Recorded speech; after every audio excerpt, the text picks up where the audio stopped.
State Rep John Cabello taking time out of his day very early on for us. John, good morning.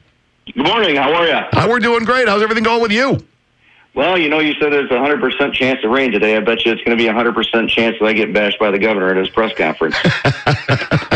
I believe that's probably an even better bet than the weather. Yeah, let's talk a little bit about this. The headline, of course, in the Register-Star, Cabello to file lawsuit challenging stay-at-home order. We've seen this happen once, but a guy did it basically to cover one guy. You're looking to cover more than just one guy.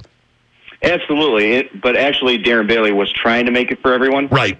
He didn't realize that was going to happen.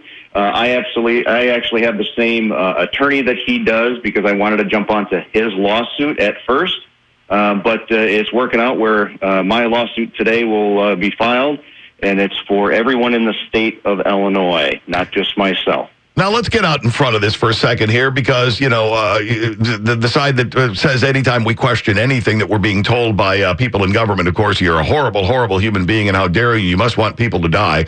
I know you. You're not a horrible human being. You're a good guy. You don't want people to die, but you also want the governor to work within constitutional requirements. Is that the point here? Absolutely. Listen, I took an oath to uphold the Constitution of the United States. I took an oath to uphold the Constitution of the state of Illinois. And that's exactly what I'm trying to do. This governor does not want to have the House and the Senate in to see if what he is doing is constitutional. He doesn't want our input. He's saying that these lawsuits are putting more people at risk. Well, Governor, you are the one that released 64 murderers early and unleashed them upon the taxpaying public. Tell me that's not worse. Well, I'm not going to tell you that. And, that's a good question. The roughly 3,900 inmates have been released since March 1st, according to the Associated Press. Reason for release not given. Pritzker estimated Monday about 1,300 were released because of COVID-19. Well, those numbers don't really match up. They sure don't. And unfortunately, this governor and his administration are not being very transparent about it. In fact, I've had to file FOIAs to try to get this information. And guess what? They've been denied. A state rep trying to get information from the Department of Corrections, and this governor and the Department of Corrections are denying FOIAs. That is absolutely crazy. Well, it would also leave the impression that there's something somebody's trying to hide here. If there was anything that begged for transparency, it would be release of prison inmates and the reason for it. Absolutely. He says, look, we are only going to release the elderly and the susceptible. Well, I call BS because that's not what he's doing. He has unleashed violent offenders upon the taxpaying public. I'm looking at some of the comments, John, from the governor's press conference, daily news conference in Chicago. It appears to me to be some partisan endeavor at a moment when, frankly, political parties shouldn't matter at all. We should be focused on simply what's doing best for our people, keeping them safe and healthy. Well, we've got people that are calling every single day saying that they filed for unemployment 3 weeks ago and haven't received a check. I've got grown men and women calling, crying because they don't know how they're going to feed their family. I've got grown men and women calling saying they don't know how to pay their rent, their mortgage, their car payments. I think it's time that if we are going to let these violent offenders out and upon us, that we at least give our taxpaying public the opportunity of getting back to work so that they can provide for their family. They are seeing their savings accounts drain before their eyes. Yeah, there's the comment or the piece of the paper points out you saying that the stay-at-home order has made economic winners and losers because it allows large box stores to operate while small businesses cannot. Small businesses ought to be able to operate with safety precautions in place. Exactly. If we can do that for other stores, we should be able to do it for all stores. If a business or a mom and pop shop want to open up and they follow some guidelines, we shouldn't mandate anything, but if they follow the guidelines to keep themselves, keep their employees, and keep the public safe, why aren't we doing it? I don't understand why you can go buy clothes at one of Meijer or Walmart or Target, but you can't go do it at JCPenney's or mom and pop shop or different places like that where we're sitting there saying, you can do this, but you can't. I think that's horribly wrong. No, okay, so the filing of the lawsuit has not happened yet, right? No, we sleepless night last night, working on it all night long. We should be getting the final draft here very shortly, and as soon as I can put my signature on it, it will be filed. So now tell me how it will work from there for people at home who are you go, okay, lawsuit, all right, you'll get it filed, and then what will happen?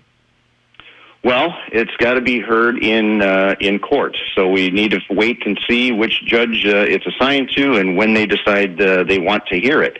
I can tell you that the hiring of the attorney and the paperwork is not being paid for by the state.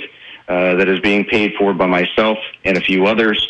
So there is no taxpayer dollars going into the initial lawsuit, and it doesn't force you to leave your home. You don't have to leave if this lawsuit, if we win. It's just saying that the people that are forced to stay home no longer have to and can go again provide for their family. When part of your lawsuit, you base you say unconstitutional moments by the governor.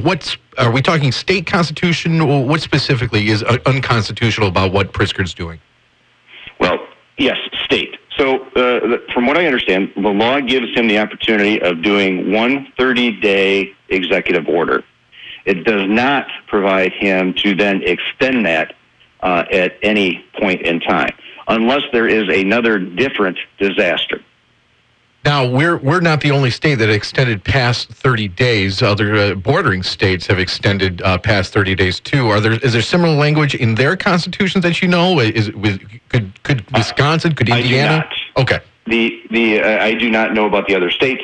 My obvious focus is on ours.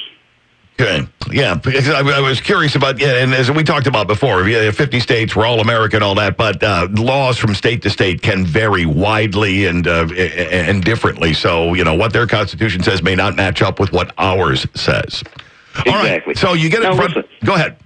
The legislature should be in session. And there's only two ways that the House of Representatives can be in session. That is, one, that Michael Madigan calls us in for session, and or two, the governor calls us in for special session. And that has not happened. And so what's happening is the governor has got all of the power in the world to try to do all of this without the co-equal branches of government doing the checks and balances. So all unilateral then? Exactly. Okay. So, all right, this you file it, you get it in front of a judge. Judge says, you know what, John? I agree with you. What happens then? Well, then we're hoping that the judge would say that there is a stay on the governor's order, and obviously we believe that the governor would immediately file an appeal. Okay. So it will be something that will be court-bound for a short period of time or a longer period of time, depending on how the wheels of justice move on something like this.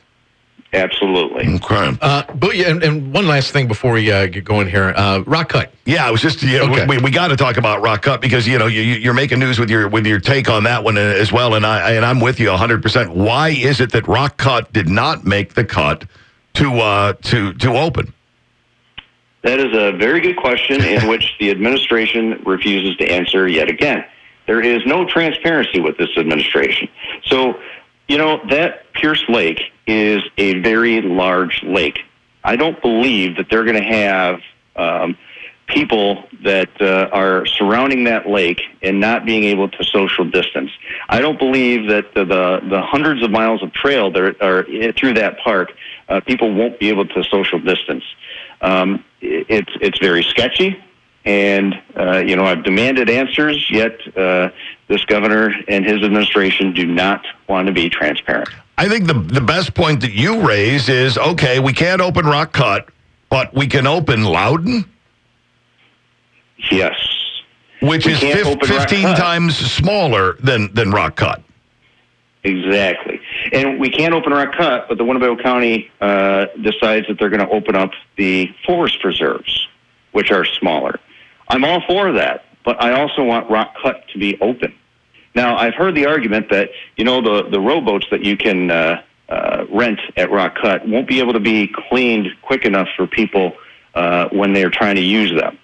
well, you know what? I think we can go without the rowboats until we get this thing under handle, you know? Seems to me to be a fairly easy fix. We just keep them chained to the dock. So we're good. Exactly. We're good. All right. Do you expect to hear back from the Illinois Department of Natural Resources with any semblance of a real answer, or are you going to get stonewalled continually on this? I believe we'll be stonewalled continually, and that is another reason for this lawsuit.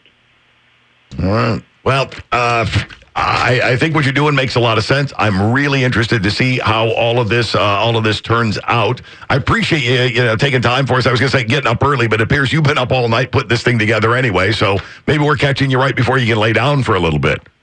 Nah. Gotta keep moving. Gotta keep moving. Yeah, otherwise, sit down for a second. We're done. John, thanks a lot for taking time out of your day. Best of luck with this, and come back on with us just as soon as you can, because we'd like to hear more about this. Thank you very much. Stay well.